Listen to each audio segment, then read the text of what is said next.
আসসালামু আলাইকুম। নতুন কিছু শিখতে গেলে নতুন কিছু করতে হয়, এই জন্য নতুন নতুন জবের আবির্ভাব হয় দুবাইতে। এখন দুবাইতে সবচেয়ে বেশি সমস্যা শুরু হয়েছে জবের, চাকরি। দুবাইতে প্রচুর হিউজ পরিমাণে যে চাকরির আকালটা শুরু হয়েছে, এটা কিন্তু কেউ নিউজ করতেছে না।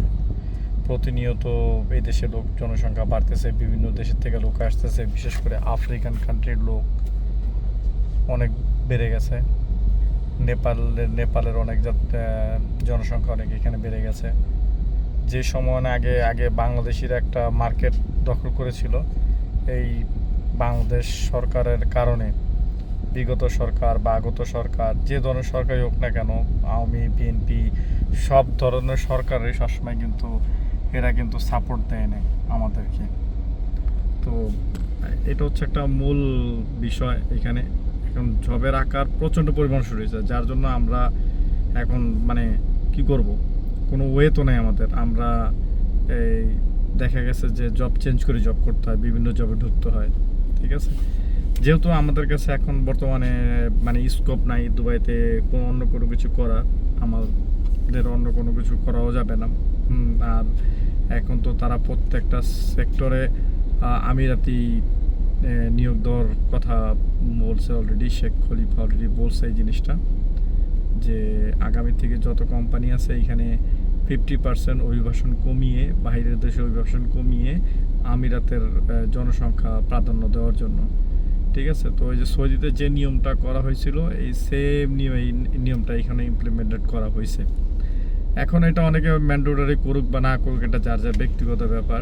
এখন সেই ধরনের কোনো আইন এখনো পর্যন্ত হয় নাই যে করতে হবে, এরকম বাধ্যবাধকতা দেয়নি। তবে বলছে হ্যাঁ, এরকম একটা কথা আসছে যে তবে আমিরাতিরা সব জায়গায় কিন্তু সব সেক্টরে কাজ করতে চায় না। এরা অনেকটা লেজি, এরা সব সেক্টরে কাজ করতে চায় না। এখন মূল কথা হচ্ছে যে চাকরির যে প্রভাবটা এই যে পড়ছে আমাদের উপরে, তো এই জন্য আমাদের এখন কাজ বেছে বেছে করা লাগতেছে। আমাদের আগে যেরকম আমাদের ইনকাম ছিল, ধরুন না মাসে আমরা 5,000 দিরহাম বা 6,000 দিরহাম একটা ইনকাম করতাম, কিন্তু বর্তমানে ওই ইনকাম সোর্সটা কমে আমাদের দাঁড়িয়েছে যে এখন বর্তমানে একটা যে একসময় 5,000 6,000 টাকা কাম করতো, সে এখন 2,000 টাকা কিন্তু কাজ করতে পারে না। এটা কিন্তু অনেক বড় একটা ফ্যাক্ট, তার ফ্যামিলি মেনটেন করার জন্য, তার পরিবার মেনটেন করার জন্য, বা তার আত্মীয় স্বজনদের মেনটেন করার জন্য। এটা কিন্তু অনেক বড় একটা ফ্যাক্ট। এখন দেখা গেছে যে আমার পরিবারটা বড়, ধীরে ধীরে কিন্তু পরিবার বড় হচ্ছে, ছোট হচ্ছে না। তো তো ওই ক্ষেত্রে দেখা গেছে যে আমাকেও মেনটেন করতে একটু হিমশিম খেতে হয়। তো এটা শুধু আমার ক্ষেত্রে এমন না, সবার ক্ষেত্রে এমন। তো এখন চাহিদা অনুযায়ী তো দিন আগাইতে হবে, তাই না? তো এখন বর্তমান পরিস্থিতিতে কোনোটাই হচ্ছে না, কোনোটাই হচ্ছে না, জবের এত চাহিদা। তো যাই হোক, এই জন্যই নতুন নতুন জবে আবির্ভাব হচ্ছে প্রতিনিয়ত। এখন মূলত যেটা, এটা হচ্ছে একটা ফোর্ড, এই যে ফোর্ড কোম্পানির, ফোর্ড, এই যে ফোর্ড মনোগ্রাম, একদম নতুন গাড়ি, একেবারে নতুন গাড়ি। এই যে দেখেন, মাত্র 20 কিলোমিটার ইট ওয়াজ রান, মানে আমি গাড়িটা 20 কিলোমিটার মাত্র চালিয়েছি। যে একেবারে নতুন, মাত্র ইনটেক থেকে নামাইলো, নামানোর পরে আমি গাড়িটা হাতে নিলাম।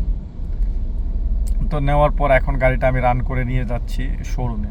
এখানে সবচেয়ে বড় যে আলতায়ের, যারা এখানকার এই ফোর্ডের সাপ্লায়ার মেইন, শুধু ফোর্ডের না, এরা সৌদি সহ অনেক জায়গায় গাড়ি সাপ্লাই করে থাকে। ফোর্ড কোম্পানিগুলো রেঞ্জ রোভার, ডিফেন্ডার, এই গাড়িগুলো এরাই সাপ্লাই করে, মোটামুটি এরাই সাপ্লায়ার। তো নিয়ে যাচ্ছি এখন। তো একেবারে নতুন গাড়ি, আর নতুন গাড়ি চালানোর মতো একটা প্যাশনেট আলাদা। এই গাড়িগুলো খুবই মজবুত, ফোর্ড গাড়িগুলো অনেক মজবুত। অন্য অন্য গাড়ির চেয়ে ফোর্ড গাড়িগুলো খুবই মজবুত, আমেরিকান গাড়ি, আর গাড়িগুলো হ্যাভি মজবুত, নো ডাউট অ্যাবাউট দিস। ওকে, গাড়িগুলো খুবই ভালো, সিট পজিশন, তারপরে স্পেস, হ্যাঁ, অনেক ভালো। গতকালকে গতকালকে আমার একজন ফোন দিছিল। তো উনি বলছে যে আলী ভাই, আপনার তো গাড়ি সম্পর্কে ভালো অভিজ্ঞতা, তো আমি একটা গাড়ি নিতে চাই, তো কী ধরনের গাড়ি নিলে ভালো হয়? তো আমি তার সাজেস্ট করলাম যে আপনার আসলে বাজেট কেমন, ওই হিসাবে আপনারই করতে হবে, একজন ইন্ডিয়ান আর কি। তো সে বলার পর আমি তাকে অ্যাডভাইস করলাম যে যেহেতু আপনার বাজেট কম, তাহলে আপনি নিশান এক্সট্রেলটা নিতে পারেন, নতুন মডেলটা। এটাও গাড়িটা খুব ভালো করছে, বাট টয়োটা নতুন কিছু মডেল বাইর করছে, গাড়িগুলো খুব কম দাম। আর সবচেয়ে বড় কথা হচ্ছে যে মানুষ কিন্তু ভাবতেও পারে না যে টয়োটা এত দাম কমাবে হঠাৎ করে। এখন টয়োটা তো আর অন্য কোনো ওয়ে নাই। বর্তমানে টয়োটার যে পরিস্থিতি দাঁড়িয়েছে, হ্যাঁ, পার্টসের অ্যাবিলিটিটা তার কাছে অনেক বেশি, বাট সমস্যা হচ্ছে কি তার পার্টসের অ্যাবিলিটি থাকলেও না ওই আপনার অন্য অন্য মার্কেটে গাড়ি চলে আসার কারণে এটা একটু অন্য অন্য ভালো ভালো ফিচারের এখন বর্তমানে গাড়ি চলে আসছে মার্কেটে। তো ওই তুলনায় এই টয়োটার এটা একটু মূলত বলা চলে যে এখন একটু বাধাগ্রস্তই আছে। যেমন টয়োটা যদি এখন দাম না কমাইতো তাহলে টয়োটার সেলিং কিন্তু অনেকই হইতো। এখন বর্তমান টয়োটার আমার এই যে আমাদের একজন প্রবাসী মনে হয় উনি অসুস্থ বোধ করছে, এখানে পড়ে আছে। আমাদের বাঙালি দেখতেছি তো মনে হয়। আরে আমাদের একজন প্রবাসী এখানে পড়ে গেছে, মাথা ঘুরাচ্ছে। বাঙালি, আমাদের বাংলাদেশি, আই এম শিওর উনি বাংলাদেশি। আর ওইখানে অনেকজনে ওনাকে বলতেছে যে তোমার কি হয়েছে, তোমাকে ধরে নিয়ে যেতে হবে কিনা। আরে আল্লাহ, তুমি আমাদের প্রবাসীদেরকে শান্তি দাও দাদা। ওই যে ওনারা ধরে নিয়ে গেল।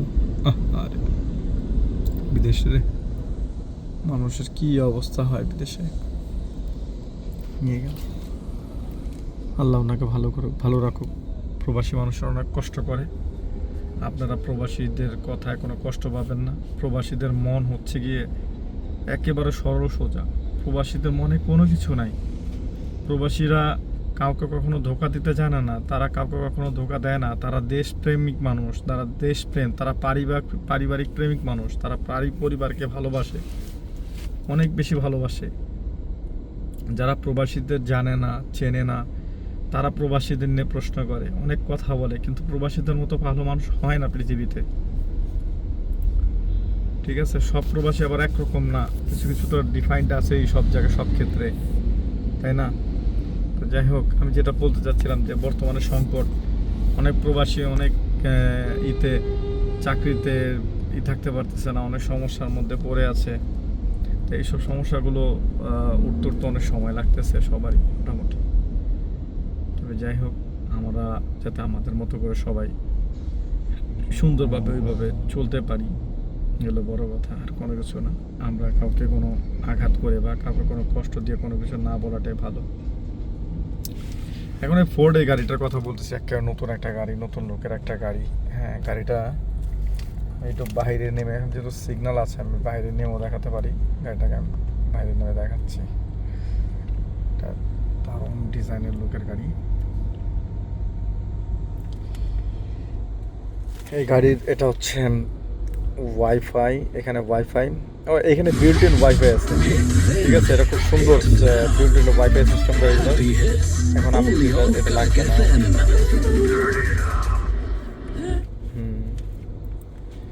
ভালো ভালো সিস্টেম আছে। আমাদের যেমন সার্চ করতে হয়, এখানে সার্চ করার কোনো নাই। এই দেখেন অপশন নেই, অলরেডি এখানে করা আছে। ভালো।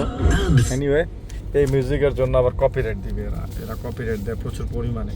ঠিক আছে, আমার তো আর ভিউ ব্যবসার দরকার নাই। আমি জাস্ট সবাইকে আমার কথাগুলো জানাতে চাচ্ছিলাম, কথাগুলো বলতে চাচ্ছিলাম যে আপনারা প্রবাসীদের নিয়ে কোনো ধরনের বিরূপ মন্তব্য করবেন না। প্রবাসীদের যতটুকু পারেন ভালোবাসেন, তারা দেশকে ভালোবাসে। আজকে দেশ যে পরিস্থিতিতে আছে, সবচাইতে এর অবদান হচ্ছে প্রবাসীদের। আজকে প্রবাসীদের না থাকলে বাংলাদেশ থাকতো না।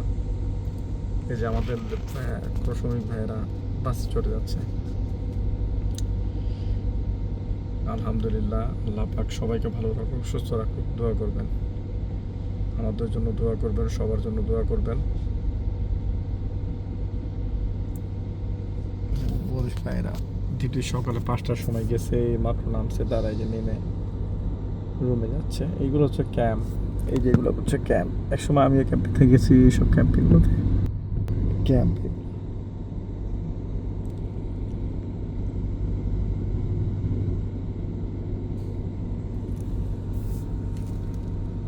এটা হচ্ছে আটকে গেলাম।